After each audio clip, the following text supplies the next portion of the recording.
they have this false conception that, hey, I got up and worked every day and worked my butt off, for the last 25 or 30 years. Somebody's going to write me a check for that at some point. And, the reality is people don't pay for hard work. You get your paycheck for working hard. You don't create value by working hard. You create value by having a plan, sticking to the plan, and following that plan and doing it day after day. But there's got to be a plan. Hey guys, welcome to this episode of MSP Mindset. I'm your host, Damian Stevens, and I am so excited to talk with Arlin Sorenson. You may know him as the Iowa farm boy that built Heartland Technology Solutions from serving a teeny tiny community of 15,000 people to several million in revenue, to acquiring tons of companies, to being over 100 employees and more than 17 million in revenue. You may know him as the founder of Heartland HTG peer groups, or what is now known as ConnectWise Evolve. Either way, if you don't know him, you're going to want to know him because he not only built an incredibly successful MSP in a cornfield in Iowa, he also built the most respected, largest peer group in the entire IT industry and has an amazing heart for people and some amazing insights. So if that piqued your interest, stay tuned and listen. There's more to come. You've built not only these peer groups, but it seems to be with so many MSPs, not only changing their business, but changing their life, how they're spending their time. So I'm curious why did you start this? What catalyzed that or crystallized that for you? Well, to be honest, I started peer groups for our own benefit. So coming out of Y2K, I bought into the whole idea that this was going to be the greatest event in the history of technology, and I staffed up. I hired 10 extra people in 1999 to be ready for Y2K. Oh, wow. And it didn't come to Iowa at all. So by the end of the first quarter, we were really, really bleeding cash. And, I couldn't figure out what I was doing wrong and why we weren't able to capitalize on this thing. And so actually one of the guys on my leadership team said, we should just talk to some other partners and find out what's going on. So we randomly called 3 other companies in Iowa and said, hey, would you meet us in Des Moines for a half a day and just compare notes? We're interested in hearing what's going on, with your businesses, and we'll share what we're seeing. And they showed up, and we spent actually a full day together talking not only about that. That didn't take long because nobody had any Y2K business, so we learned that quickly. And but we did share, all kinds of other things about our companies, and what that did for me, Damian, was propel me to come home and do the hardest thing I had ever done in my business career, which was to let 10 people go. I had never downsized any, but had we not done that, had I not had the confidence because of talking to others, and getting their valuable insight, I would have tried to hang on to those people, and it very well could have been the end of our company. So that's how it started. And from there, we just kept meeting, and people would hear about it and say, hey, I want to be in that group. So I never intended for it to be more than one group. We were going to have 12 companies, and we were going to just have a little local Iowa, and surrounding states kind of thing, and get together and just share notes. But after a few years, we got to 12, and there were people still coming and saying, hey, I want in.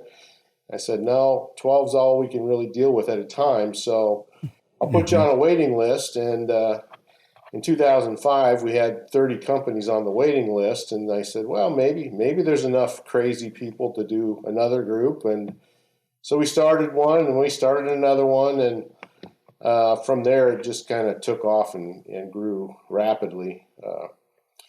I went to a conference out in Redmond, SMB Nation, back in 2007, and we went from the 3 groups that we had to 9 groups in one day. And at that point, wow, I wasn't ready to manage 9 groups, so we had a lot of work to do to begin to build the framework and the platform and the content and all that stuff, and build the engine to make it go.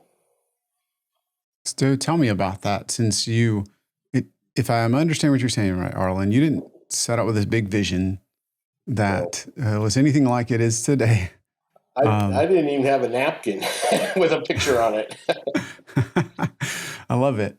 So let's step back a minute, because I've never been in HTG or ConnectWise Evolve. I've just heard amazing things. I used to be an MSP, but I feel like I missed out there. So for everybody that's not in one now, that's listening to this, what is involved in being in this kind of peer group? Yeah, I mean, so the foundation that makes peer groups work is really the willingness to be a go-giver.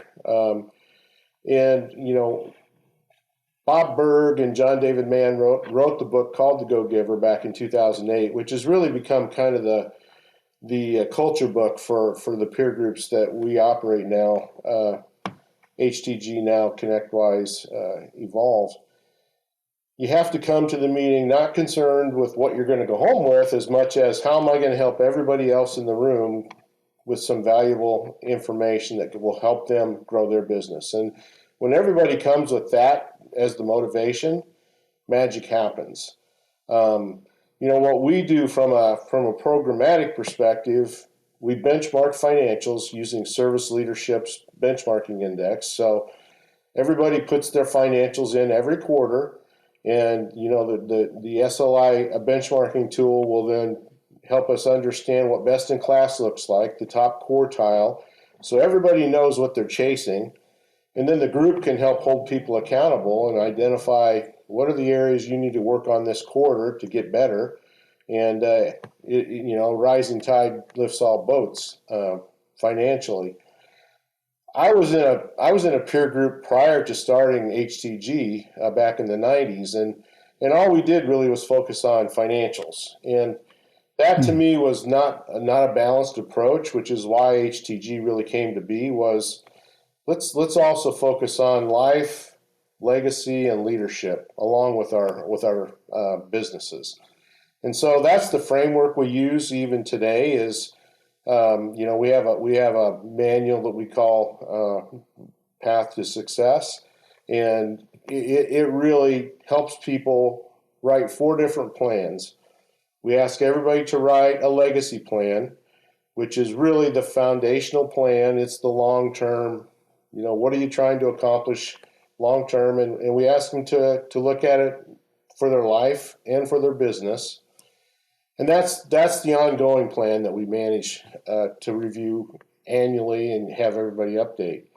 And then every quarter we focus on either a life plan, which is what am I going to do in the next 12 months with my time, talent, and treasure in my life? A leadership plan. So how am I going to grow as a leader myself, and how am I going to invest in the people around me to help them become better leaders? And then our business plan. So those 3 are annual plans that are all connected to the legacy plan that really guides the long-term direction. And if people will do those things, update those plans and manage to those plans, that's where we see, real impact happen. And people, focus on the important things in their life, their family, their kids, their spouse, friends, and they have really objectives and things they're trying to do specifically with that time. Same thing with leadership. A lot of entrepreneurs, a lot of MSPs, if they're the owner, they don't think they need to grow. They don't need to learn. They don't need to become better leaders. But if they're going to have a growing company, they have to become better leaders. And so having a plan for what you're going to do, what you're going to work on, and how you're going to get there really is helpful. And then the peer group holds people accountable to all those things. So they help make sure that, if you say, this is what I plan to do in my life, well, when you come back the next quarter, you have to defend the goals that you've set around that. And if you don't achieve those things, the peer group's going to push and say, hey, you said you were going to do this, why didn't you do it? So that's really kind of the framework that makes it all work. It's people being invested in one another and focused on helping each other grow and become better. And that's what makes everybody successful together. I love that. So I appreciate you unpacking that, because there's a lot of peer groups, quote unquote, out there that they're not sharing financials. They're not talking about an annual plan. They're definitely not talking about a legacy plan. There's a lot of groups that they're just less. They are maybe hold me accountable, maybe some form of a mastermind, sharing ideas. Yeah. Not saying any of that's bad. I've been in a number, but that really helps me understand. And I love how you tied it back to if you have that plan, you know how you can spend time with your family. Yeah, exactly. Spend time to develop your team. I mean, the biggest value to a plan, Damien, is it tells you when to say no. Because if it's not in the plan, you got two choices. You say no, or you have to change the plan. But you can't just add things on constantly, because all of us have plates that are already full. And so if we add something onto our plate, something's going to fall off. And unfortunately, a lot of times that's the important stuff. And so the plans help us know what we're committing to and give us the ability to say no. And, that's something we have to learn as we lead companies, because there's all kinds of things we can do with our businesses that are good, but we can't necessarily do them all because we don't have the time, talent, or treasure to make it happen. So, the planning discipline is really, really important. And with business plans in particular, a lot of people write down a lot of lofty ideas. The real key to a business plan is, let me see your budget. If you don't have a detailed budget and you're not managing to the budget, you don't really have a business plan. You just got some ideas you wrote down on a piece of paper. It's those kind of things that allow us to through peer groups, hold people accountable and push them forward.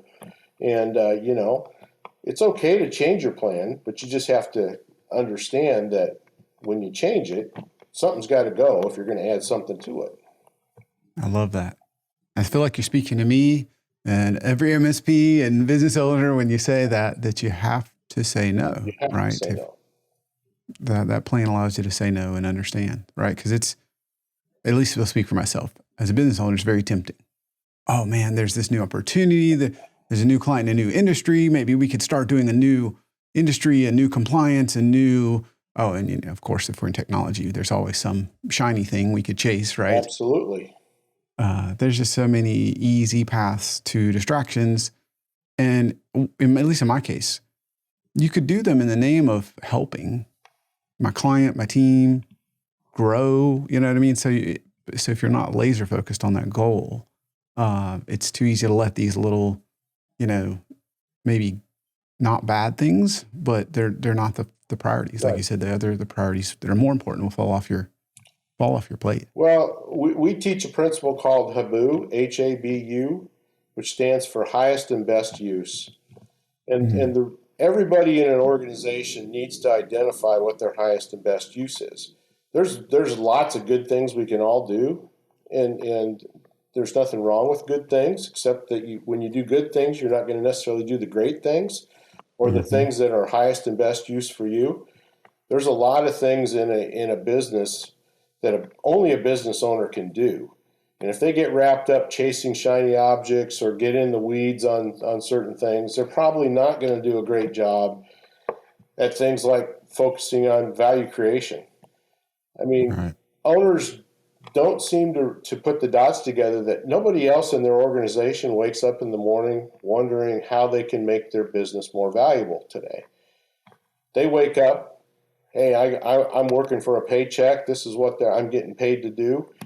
They're not thinking about value creation. And, a lot of owners aren't thinking about it either until they get ready to try to transition and they can't sell their company for anywhere close to what they really need to be able to sell it for to have the lifestyle they want to have. It's a real problem in our industry as folks are getting toward retirement age and they're looking for a way to exit. And they have this false conception that, hey, I got up and worked every day and worked my butt off, for the last 25 or 30 years.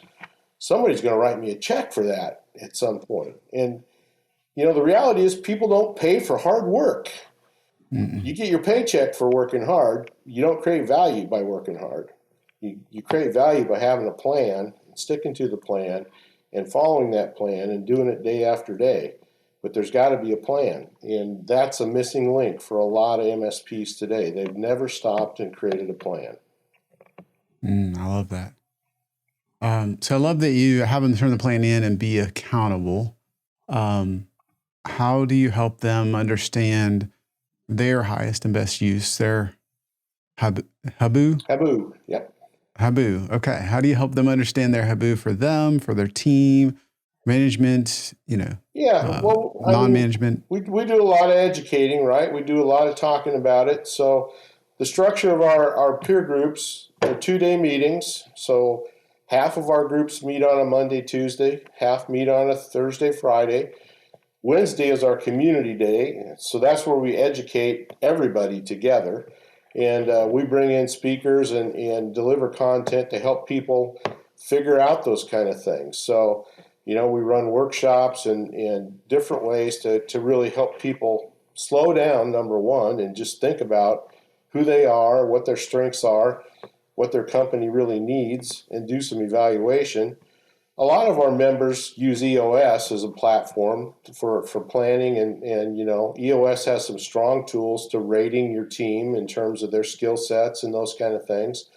There's lots of ways we try to get to that, but the reality is that what people need to do is just take a breath and slow down and reflect and look in the mirror as to who they are and look around their team. I mean, it's really not rocket science. We all know what we're good at and we know what we're not good at. And, the unfortunate reality is that a lot of us spend too much time trying to fix what we're not good at instead of leveraging what we are good at and letting somebody else take care of the things we're not good at.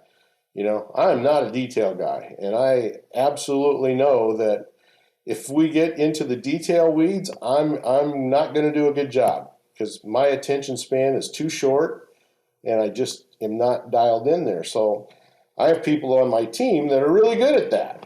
And so, once I get something started, it's hand it off and let somebody else that can really take it and make it into what it needs to be take over. So it's just understanding who we are and where we're gifted and where we're not, and surrounding ourselves with people that can step up and help us get things done. Right. Yeah. I think it might start all the way back in school where we're taught to make everything equal instead of focus on your, zone of genius or unique ability or habu or, however you want to frame it, right? When that's what's going to create value, right? Absolutely. For your clients, for your team. Let me step back. I don't want to stop where we are, but I want to come back and say, how did you go, and why is it called Heartland Technology Group? And how did you get started with this before? Let me step back to the AG. So tell me about that. And you started with, I guess, technology and agriculture. Tell me about how that got started. Yeah. So, I'm a simple Iowa farm boy. That is who I am. I grew up on a farm. I went to Iowa State University, took farm operations as my degree, graduated in 1977, came back to the family farm, and was working with my dad and brother when, in 1982, I bought an Apple II Plus computer. And bought a farm accounting package. That was my excuse for being able to buy it. And, I did some accounting on it and fell in love with technology and started a little hobby business where I would help friends and neighbors. We'd jump in a car, drive down to Omaha, and I'd help them pick out their computer and come back and set it up for them and teach them. And, in 1985, it was like, well, this is starting to take quite a bit of time. So I either have to get paid some for this or not do it. And so I started a little hobby business, and that began to really take off. And then in 1990, we started a company and began to really pursue technology as something we wanted to do. So, I started that company and we grew it by 2000. We were about 25 people that we had grown to 35 with I2K coming, and decided that we were kind of capped out here.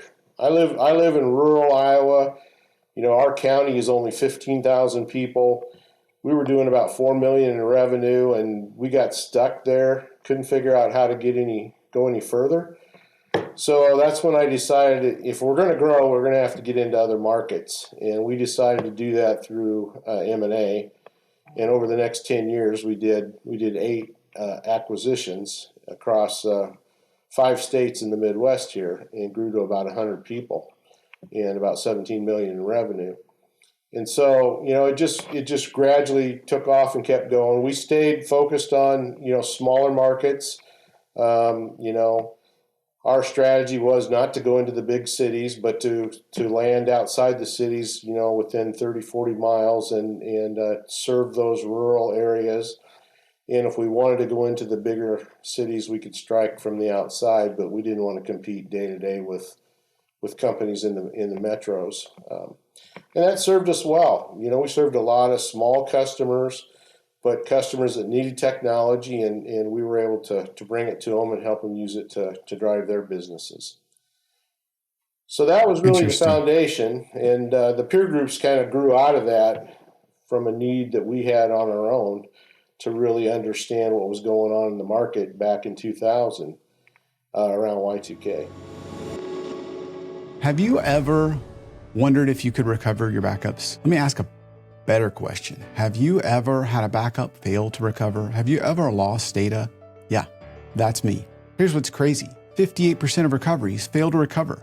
So if you think it's just you couldn't be more wrong. What are we going to do about that? Well, you've got 2 options. Enter Servacity. What we do, what we exist to do, is test your backups and manage them for you. We test every volume, every single day. We do weekly testing, monthly testing, and quarterly testing. And you can hand off the drudgery and babysitting of backups and the day-to-day management to our team that monitors your backups for you. It's time to level up your backup game. One way you can do that is visit servacity.com/learn more if you'd like to take the process that I've spent the last 18 years building and steal it and apply it to your MSP so that you can level up your backup game. Check out the link below in the description or visit servacity.com/learn more. So you started the peer groups before your first acquisition. Is that right? We did. Yep. Okay. So your business and you call it an MSP, a TSP, something else? What would you call that? At the time, because MSP really didn't come into being until like 2005, 2006. So we were a VAR. We were selling a lot of hardware and doing a lot of services and projects to put that hardware in. And we were doing some proactive site visits for people. So it was kind of a really early form of managed services, but very much hardware focused and those kind of things. But yeah, we were on a path of really trying to figure out how to grow the company and kind of ran into a wall ourselves. So that's where we reached out to other partners and began to get perspective and learned that there was a lot we could learn from one another if we just spent some time sitting down and talking to each other. And, the early years, there was this fear of, we're competing with each other and, you're going to get my secret sauce. And, the internet kind of took away that because there was no secret sauce, number one. And number two, if there was, it was available online. You could figure it out. That rapidly kind of went away. Today, everybody competes everywhere globally, so competition really isn't a concern for people anymore, which makes peer groups really work well. Right.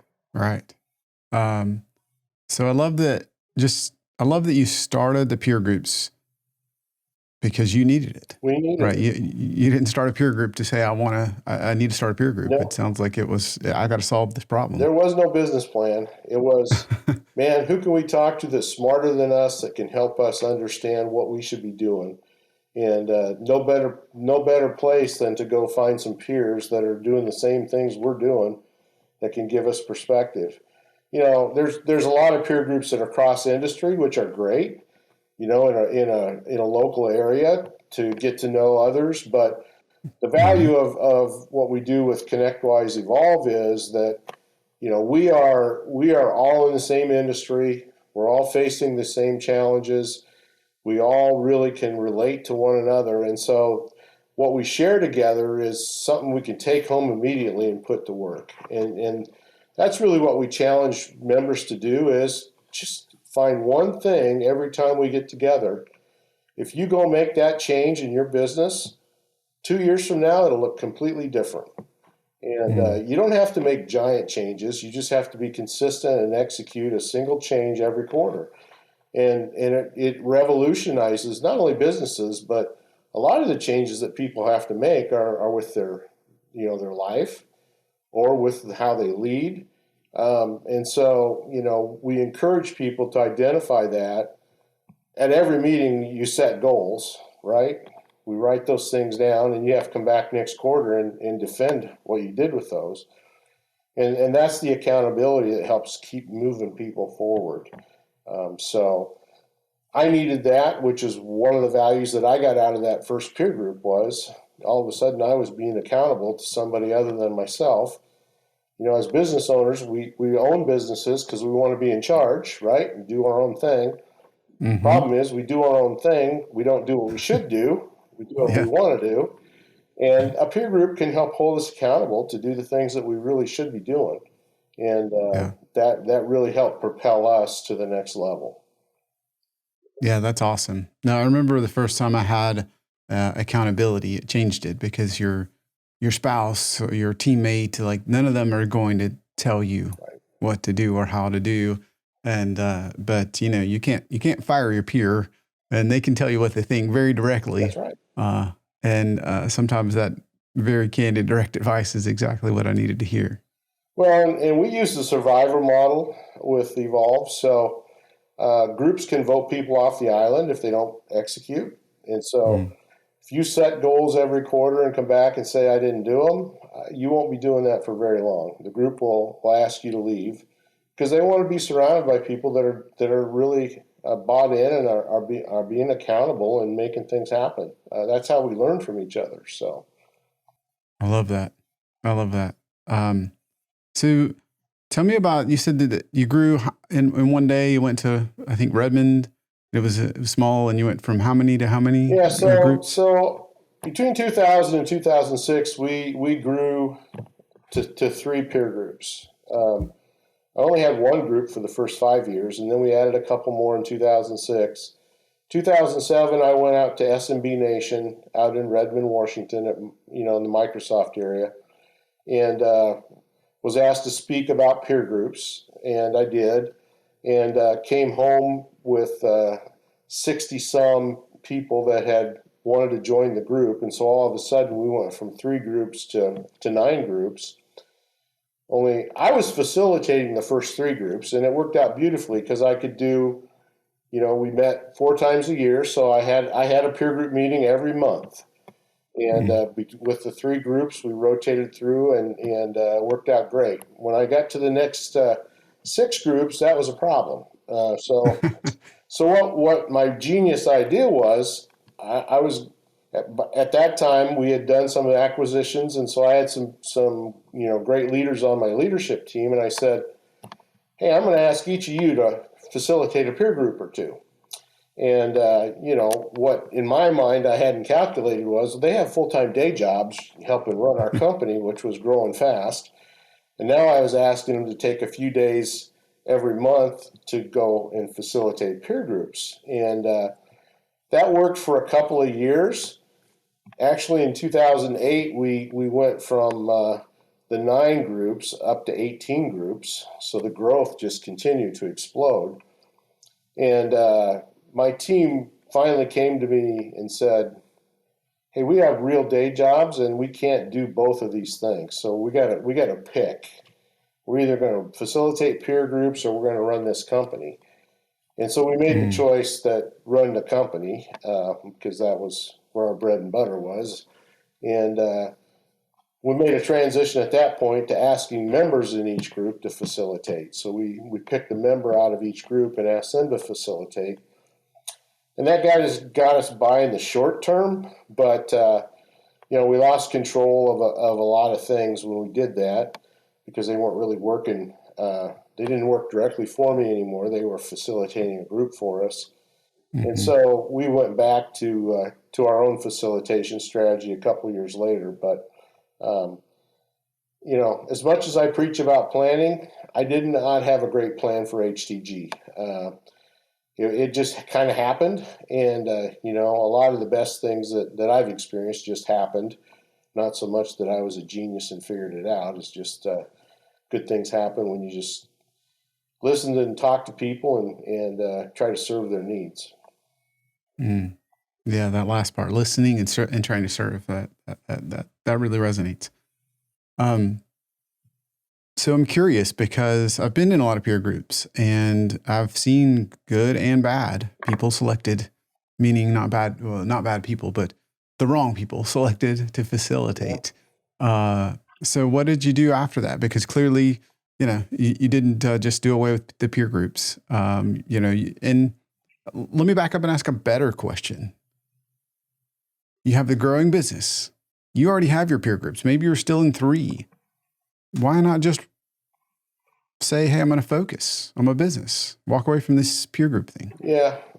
Well, what I did was I sold the IT company back in 2012. I had to make a choice. You were right, because both were more than full time, and I couldn't do justice to both. And my heart was really with the peer groups. I get joy from serving people, helping them be successful. And while we did some of that through the IT company, the peer groups were at a much more intimate level, and we were able to really go deep with folks. So we sold the IT company back in 2012, and kept the peer group organization and really began to focus on that because that was where my heart was, and it was the more important choice for me to make. I love technology, but I was well past turning wrenches and tweaking software, and it was just a job basically at that point. So I let that go, and we sold that to a telephone company here in Iowa, and it's still going today. But the peer groups gave us an opportunity to get deep with people and really help focus on legacy. I find so many people haven't really taken the time to think about their legacy and to really plan for it. And a lot of people have the idea that legacy is what happens when you die. And there's a piece of it that's true, the legal stuff and those kind of things. But legacy is built while we live. And, what we do every day matters in the grand scheme of our legacy. And so, the ability to, in peer groups, get deep enough with people to help them really think about that and make choices that will impact that ongoing future is really what I'm passionate about. And that's what we really look for in facilitators. We have over 50 facilitators today in our program, and my team's very, very picky about who we allow to facilitate. We do a lot of training around it, and we provide a very structured framework and ask them to facilitate based on that framework and the training that we give them. And so, it's very highly monitored because we want to deliver a consistent experience across all the different groups that we have, and make sure that people are learning and creating their legacy plan and their life, leadership, and business annual plans, because that really is the foundation that helps us stay the course and make sure that we're going to get people to where we want to get them. I love that. That's quite a difference between a few folks working for you and maybe 50 facilitators. That's night and day difference, right? I'm curious, is their focus 100% facilitation? Are they in a coaching capacity where they needed to understand the business No, or be great facilitators or something else? the majority of them are contractors, okay, and most of them are actually alumni of the peer groups. So I would Oh, say, we've got a handful of facilitators that are ConnectWise employees that came over when the acquisition happened with HTG. But a lot of the facilitators we have today are folks that were in the program, have had an exit, and the number one thing they say is, well, we want to give back. We want to help. We want to help the next generation of people that are in the peer groups to have success like we experienced. And so, they know our program. They know all about the benchmarking and all those things because they were part of it for many of them over a decade. And so it's ingrained in them, and they've got that heart of wanting to give back and really help the next generation not make the mistakes they made, number one, but have success like they've experienced themselves. So, Connie Arnson leads that team of facilitators, and she does a masterful job of, we have monthly training calls. We have an annual training event where we bring everybody together for a few days and work on skill set. I mean, we work really hard to help our facilitators be successful. And our members understand that the facilitator is there not to give them the answers. So we don't expect them to be the consultant. We expect them to guide the conversation. And what we find is that most of the time, the answer's in the room.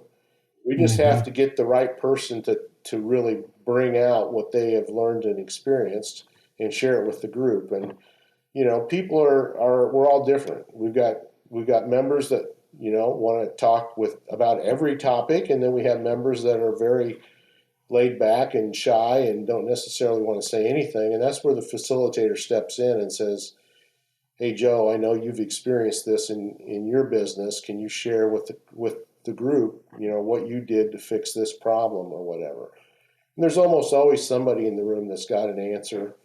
And if they don't, we've got a set of subject matter experts that are available to groups to ask to come in and share specifics about particular topics or whatever. Interesting. Interesting. So I want to step back for a second. You made the decision to sell your IT business to focus on the peer groups. Um, was that a decision that an opportunity appeared and did you, or is it something you were like very strategic about and say, I'm going to prepare for that? Was that a tough decision for you? It really wasn't a tough decision for me, Damien. I was tired. I had been running the company 27 years, and Mm, it was a good ride. It was a great ride actually, but I was worn out. When I did my first acquisition back in 2002, my new partners and I said, "Hey, we're going to run this for 10 years." And we didn't really have a plan to do that, but that was just what we kind of threw out there. And it was actually in October of 2012 that I got a call from a broker out of the blue saying, "Hey, there's somebody that's interested in buying your company. Would you be willing to sit down and talk about it?" And to be honest, we hadn't really had that in mind at all. Um, but my partners were also, they were ready to slow down. Things had grown way beyond what we had expected, and it was a lot of work, and we were all kind of tired. So I didn't really expect it to go anywhere, but we went down the path, and a few months later, we had a deal in place, and had the opportunity, and decided to make the jump. And I haven't looked back and regretted it at all. Now, the good news was I had somewhere else to go and put my energy and my focus that I really loved more than the IT company. But um, you know, good things happened. God brought an opportunity, and it fit exactly what I had wanted to do, which is put my energy behind the peer groups and get them go to the next level. Yeah, that's awesome. So, what kind of you've built this amazing community of all these people pouring into each other. And what I love is you'd built it for yourself. You were the guinea pig. So you didn't start as an outside facilitator that didn't understand the world and just tried to, be a facilitator. You were in there. And what I love is, you didn't word it this way, but what I love is when you scaled it, you ran out of months. You clearly couldn't be the facilitator when there was more than 3 or 4 of those groups. Yep. So, what were some of your biggest lessons, biggest takeaways that you got from being in the room with these other business owners, business leaders?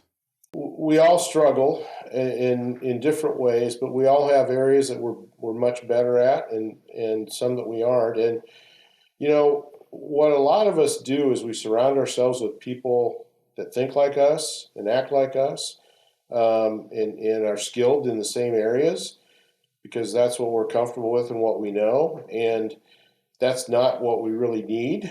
We need to be surrounded by people that will challenge us and have got skills in areas that we don't.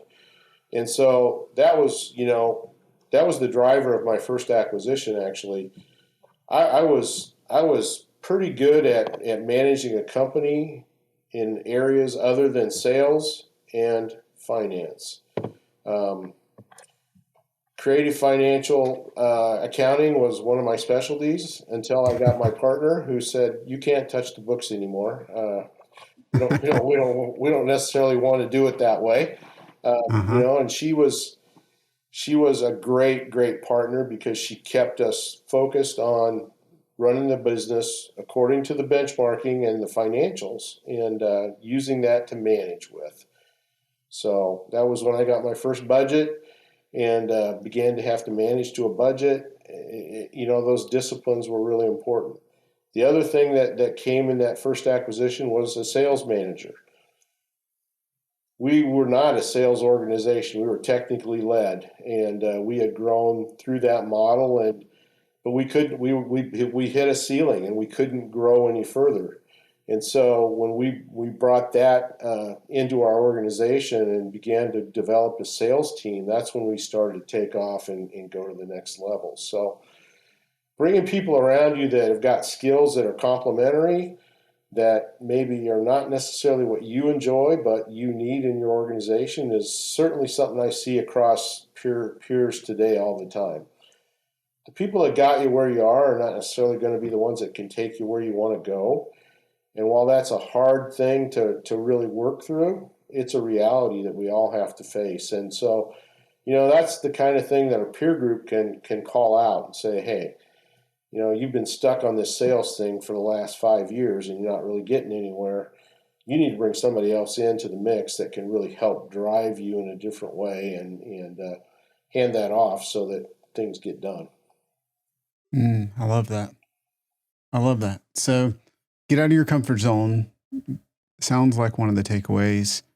Get the right Get the people right people. Yeah, if I because they was have the if I skill was going set. to look back across my career and say this is the one thing that I did right, it is surround myself with the right people. I am not the smartest knife in the drawer, and never have been and never will be. But I've had the fortune of identifying folks that can come alongside and become part of the team that helped move us forward. I've had amazing people on my team. And hiring people to come to work for a company in the middle of a cornfield in Iowa was not always the easiest thing. But, when they saw the vision and the mission and the passion that we had, they were on board, and they got excited about it. And it's the people that I surrounded myself with that have made things successful. It's not been me because I'm not that smart, but I did have the ability to draw people into the organization that could help propel us forward, and we've had amazing people on our team. over the years. Yeah, I couldn't agree more. The people are what make it. Yeah. So it's not, but that's also one of those that's not good, not easy for everyone. Help me understand that more. How do you draw those right people in? I know a lot of cases, a lot of people, I'll give you an example. A lot of tech people all sound good. They all have lots of experience or certifications or what have you. But they're, in my experience, not all equal. So how have you learned to draw the right people in, Arlin? Well, to me, it starts with having clarity around what's your mission, vision, and core values, right? What are the things that you're pursuing, and how are you going to do it? Because that has to be a gate that people have to be able to pass to really become part of the team. Having good job descriptions and clarity around those kind of things, expectations, laying that out up front is important. I find that I learn a lot by I like to go to dinner with not only the prospect, but with their spouse, and especially their families if possible. I can learn a lot from kids if I can get a few minutes with them, find out about mom or dad. And, so I would always try to take people out for dinner and have a conversation with the spouse or family. One of the tricks we used all the time, especially when we were interviewing techs, is while we were in the interview process, I had one of my teammates go out and look in their car and just see how they kept their car. If the back seat was full of McDonald's wrappers and empty pop cans, it gave me a good indication of what they would be like in terms of an employee taking care of our stuff. So we tried to find little ways we could get some indication at a macro level of who they were. But really, it's about the conversation. It's about understanding, what matters to them, what things are important, what are they involved in, and what their passions are, so that we could see if there was going to be alignment there. And we were looking for people that wanted to serve our customers and serve them well. That was really kind of the thing that we still look for today with the peer groups is, if it's about you, you're not the hire we want. If it's about you helping people get to where they want to go, that's what we're looking for. And people that have that passion and are willing to, go the extra mile to help people get there is really what our facilitators are all about today. We ask you to write a plan. You're not necessarily going to accomplish that on your own. In fact, very unlikely that anybody accomplishes a plan on their own. They need a village around them. They need a facilitator or a cheerleader to help rally the troops. And over the years, that's been one of the things that HTG and Evolve have done is if we have a member that goes through a tough time, a crisis or a challenge, a ransomware attack or whatever, the groups they collapse and help each other. People are on airplanes and they're going there to help one another, make sure that nobody, fails and can't get through it. So that's the kind of culture that we're really building and trying to build, and it's what creates the extreme loyalty we have. People know they're not alone. If they need help, all they have to do is raise their hand, and their facilitator will take that and will immediately see response from all over the globe to help people get through those times. Yeah, you just have to be willing. That's right. To ask, That's willing exactly to admit right. you need help. Right. There's 5 principles in the Go Giver book. The 5th one is you have to be willing to receive. And the reality is that, people look at saying, oh, I don't need any help, as kind of a form of, pride almost. I'm self-sufficient. I don't need any help. That's a bunch of baloney. Right. The truth is, if we're not willing to receive, we prevent somebody else from being able to give. And that's a key concept that we really try to drive home in the peer groups is it's not that you're weak or that you can't do it on your own. It's that you rob somebody else of the joy and the opportunity to help you. And they can't give if you won't receive. And so, Mhm.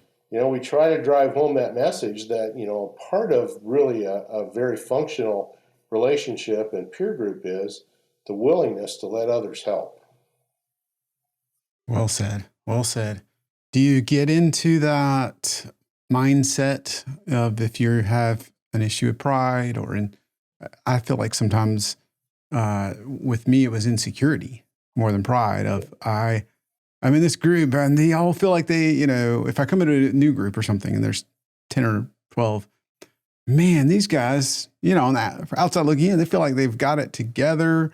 Maybe I'm smaller in revenue or newer in the business. There can be insecurity where I go, I don't know if I raise my hand, I'm going to open my mouth and let everybody know I don't know what I'm doing. Do you help with mindset, especially if there's some insecurity or something else where they're just not willing to raise their hand and ask for help? Yeah, I mean that's another role we ask our facilitators to play is to notice those things and connect dots for people within the room.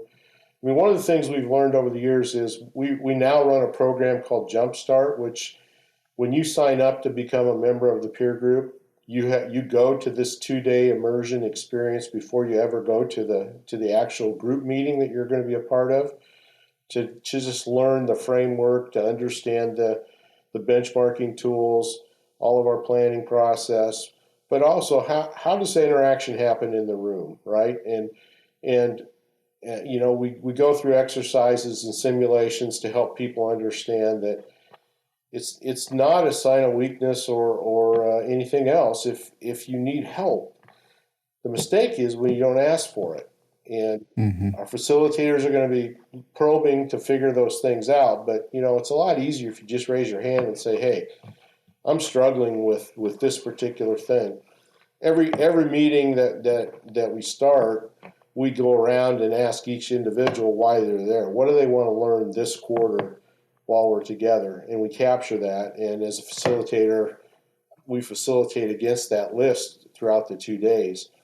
Because everybody's got something that they need to figure out, that they Yeah. can learn from the room. So we do things to try to draw that out and make it obvious to the room. And that allows people on breaks to go have one-on-ones with somebody or whatever and speak into it. But we'll tackle it in the room as well. Okay. That makes a ton of sense. Always better to ask. That's We right. can't be mind readers, right? Yeah, for sure. Um, Tell me about how your roles evolved from leading the peer groups, which is not quite wrench turning, but I guess it is kind of the wrench turning of the peer groups to where it is today and what your challenges are and what your opportunities are and what I'm just curious what does your role look like and how is that different? Yeah, so when we got acquired by ConnectWise in 2018, I became part of the strategy team, and just recently now have moved to the IT Nation team. Um, my focus is working with partners, right? I still facilitate multiple groups and stay connected through that. But I work with partners every day. Just rolled out a brand new program we call IT Nation Grow, which is focused on business transition. So it's a quarterly event that we're holding. Our next one comes up the first week in June in Orlando. But I'm putting together a set of speakers that talk about different facets of business transition. This particular meeting, we're going to talk about what's the impact of security on business transactions today. How do you make sure you don't buy somebody and inherit a real security problem? Should you create an Mm-hmm. MSSP to increase the value of your company? Things like that. So I still see way too many partners that are not ready for transition. They haven't prepared their company. All they do is work really hard, which is important, but it's not how you get a business ready to transition. So that's a Mm-hmm. focal area that I'm focused on. Um, I'm part of the strategic planning team at ConnectWise, so we're figuring out what the rest of the IT Nation roadmap looks like for the next few years. Um, And so a lot of work there with ConnectWise on partners. We have our own consulting team, Oak Road Consulting, here on the farm that I do some work with. And I just started a new set of peer groups not too long ago that we call S to S, Success to Significance. And those are designed for people that have transacted their way out of their company. So people that have had exits that are now trying to figure out, what do I do? And it's been so interesting to see. We've got 20 companies or 20 guys in this group. It's a couples thing, so that was lesson number one. Business owners don't talk to their wives about anything that matters, and so they get through this exit process, and their spouse has no idea what happened and what it means. But we bring them together for 2 days, just like our other groups, and we talk about the next chapter in life. Where do you find your purpose and identity? Because those were so tied to your company that they're gone now. And what are you going to do when you get up tomorrow? I mean, you don't have a day job anymore. So people are lost. They really struggle. And so it's been really, really good to have those groups together and learn together how to redefine the future and, focus on legacy again and make sure that we're doing things every day that move us toward that legacy. So I got plenty going on, not short of things to do, but it's all about people and peer groups is the tool that I find to be the most effective way to help people get to where they want to go. Mm. What's your highest and best use, Arlin? Well, my personal mission is to influence people that are influencers in the channel. So my highest and best use is to spend time with the folks that are actually leading the way. And I coach and I mentor and do a lot of behind the scenes things with leaders and try to build into them things that they can take and build into those around them. So I'm not trying to be on the front end of leading anymore. I want to be behind the scenes and whispering in people's ears and encouraging them. And, when they're beating their head against the wall, tell them, I understand. I've got a lot of bruises in my head from beating my head against the wall too. When you're dealing with people all day, every day, it's a challenge, but it's also where the good stuff happens. And so that's my highest and best use, is just to be an encourager and help people lead better. I love that. I love that. When did you realize that, and then if you disagree, let me know, but it seems like creating community, creating close relationships, bringing people together seems to be your highest and best use, Yep. your talent. When did that click for you? When did you go, maybe this is what I'm good at, what I'm better than others at, what I should be doing? Well, maybe God called you to do, whatever, however you want to frame that. I mean, I've known for a long time, leading my companies, that one of my superhero strengths is the ability to bring people together, right? And so, the success I've enjoyed over my career is not because of me; it's because of the people that I've assembled. And so, some of those folks have been with me for over 30 years, right? So Wow. that's a key thing, is that you get the right people on the same mission. They're not going anywhere. They're bought in. They're probably bought in more than I am in some cases. And so I've known for a long time that whether I was selling technology or peer groups or anything, it's all about relationships. I mean, we sell technology, but it's about relationships. That's what makes everything work. And so that's been my message forever, is that the investment we make in people is what's going to have a real return to it. And so, I've always been a big believer in that. And as I got into the peer groups, that became more and more evident, because, we got closer and closer and deeper with folks. And we got to see firsthand the impact of relationships in people's lives. And, the stories that we hear from folks in their gratitude for the peer groups it's not usually about the business success they had. It's usually about, things that happened with their marriage or with their kids or with people in their organization. It's the relational things that really matter to folks. And that's so true with these S to S groups. A lot of these folks had exits that were far beyond what they ever dreamed were even possible, right? I mean, things have been really good in the last 5 years in terms of exits, Mm-hmm. but that's not what they talk about. Not how much money they got in their bank account. It's, hey, this is what's happened in our family life. This is what's happened in my marriage. This is what's happened with our friends or former employees. Those are the things people care about is the relational stuff. And so it is all about relationships. And God showed me that early on and made that's been a priority in my life and what I've tried to do for decades. And sharing that is, the message that I try to put out there all day, every day. Community is the most powerful tool we have. And the more we invest in a community, the more we're going to receive from it. I love that.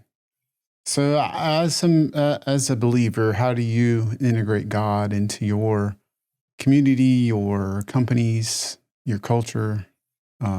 Obviously, I love your shared earlier. I love your newsletter where you share some really interesting takes on Scripture. I'm curious because I know I'm not sure I've ever got it figured out. Right? I would love to hear your thoughts on that.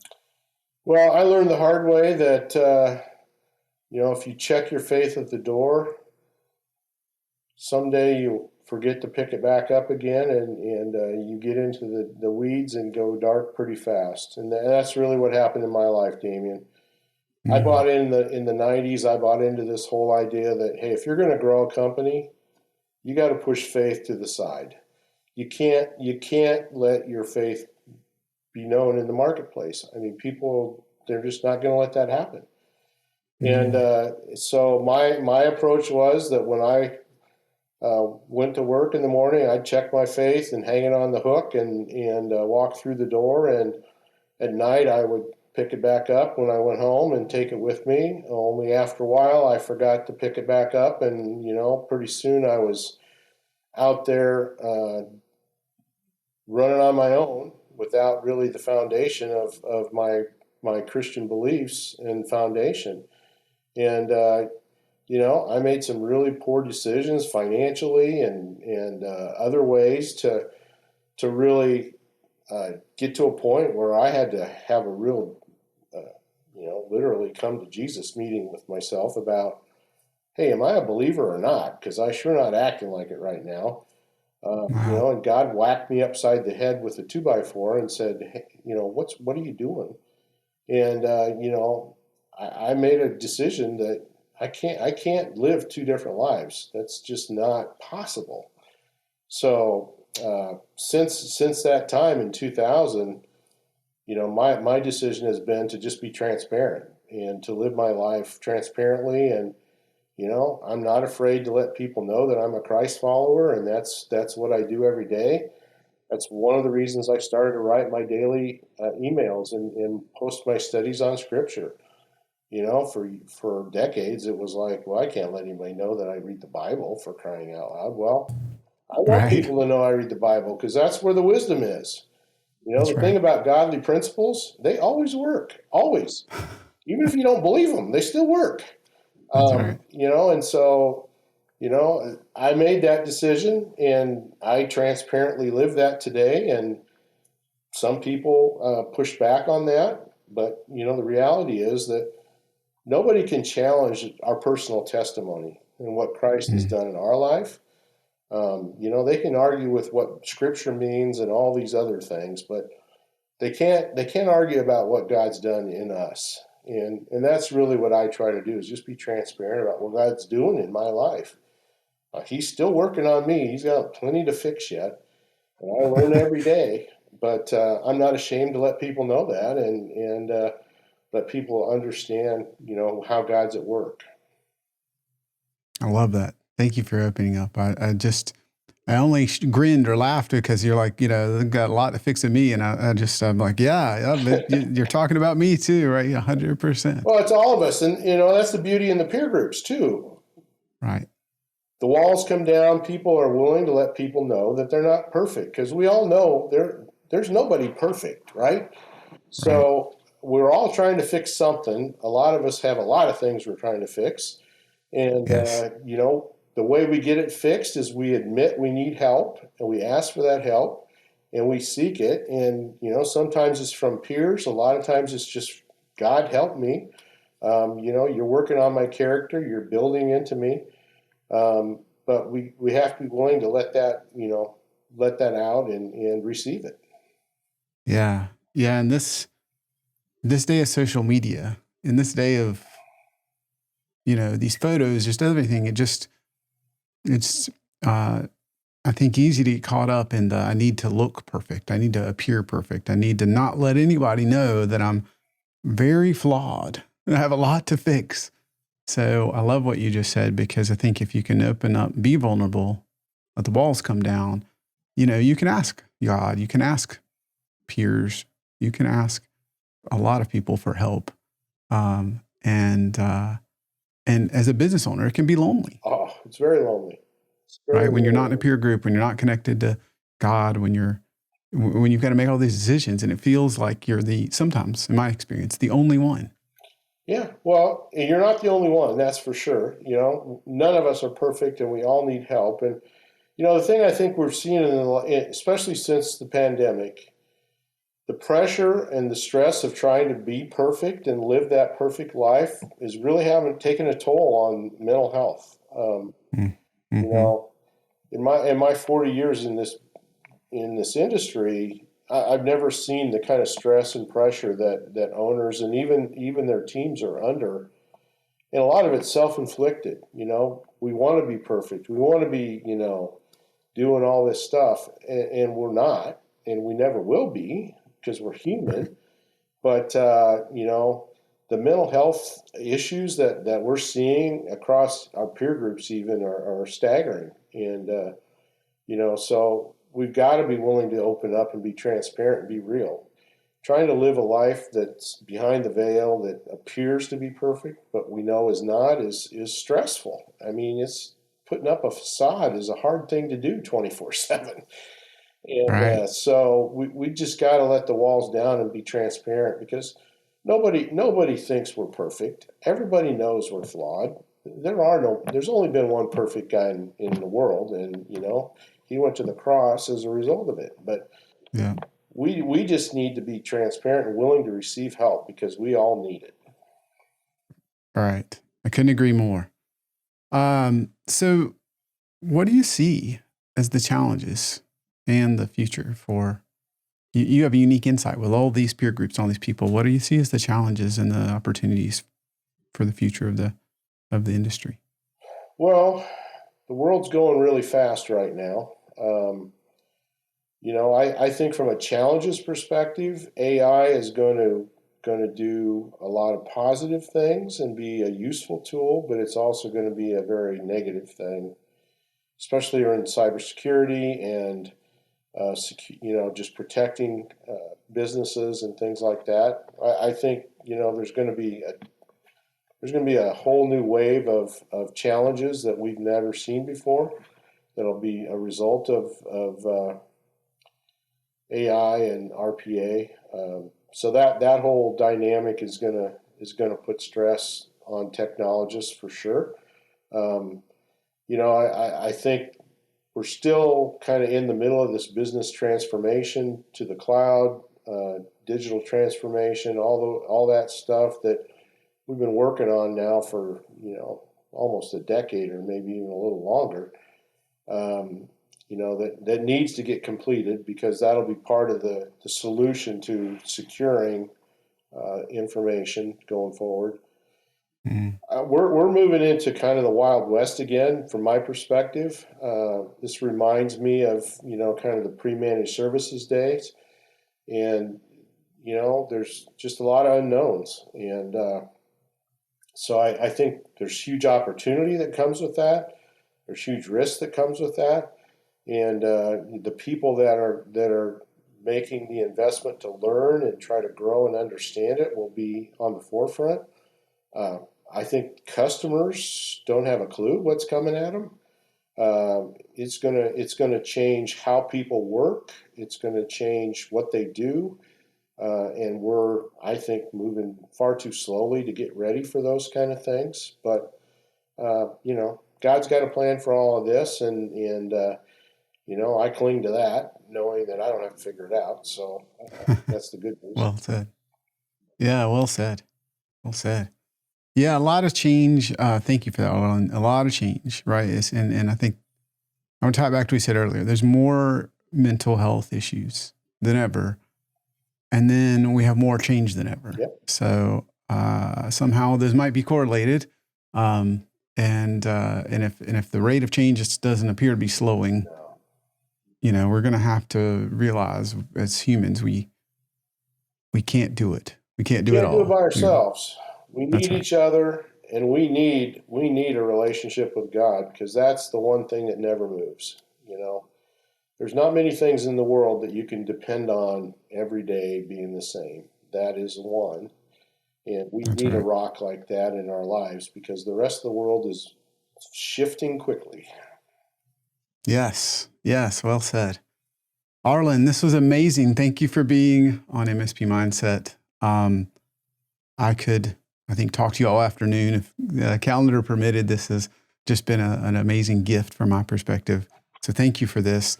For anybody that's listening, is there any way that they should connect with you or find out more about Evolve or STS or just any of the things that you're doing? How should they find you or connect with you, or just subscribe to your newsletter, or how should they connect? They can reach out to me. Arlin at arlinsorenson.com is the email to use to reach out. If they want to get on my morning email list.